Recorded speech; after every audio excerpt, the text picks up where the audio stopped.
مبارك شخصية مش عادية، مبارك رمز له إنجازات عظيمة، أكل الفقراء وساعد الأغنياء في تطوير البلد وساعد على استقرار الأمن الوطني. النهاردة هناخد رأي الشعب المصري في الرئيس الذي أبهر العالم كله بإنجازاته. إيه رأيك السيد الرئيس محمد حسني مبارك؟ ده الراجل ده سكرة، الراجل ده مش هيتعوض.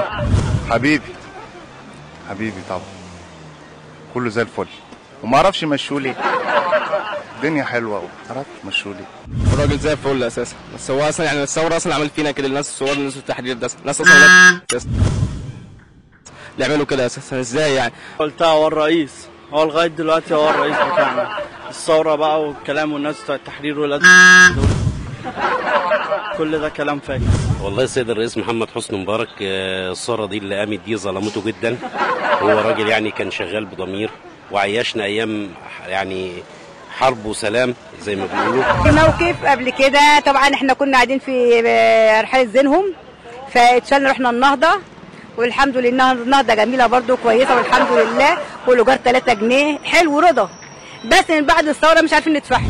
الرئيس محمد حسني مبارك اللي بتتكلم عنه دوت، يعني ساعتها كان كل واحد فاهم بيشتغل بياخد فلوس، بياخد مرتب كويس، محدش كان ينزل ما يلاقيش شغل.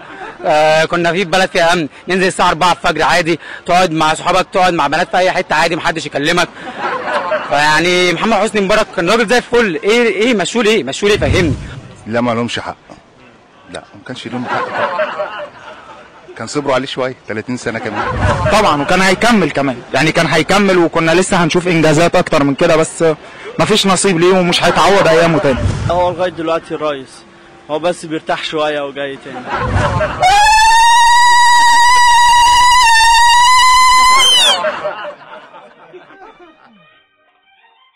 كده يبقى بان قوي آراء الشعب المصري في السيد الرئيس محمد حسني مبارك.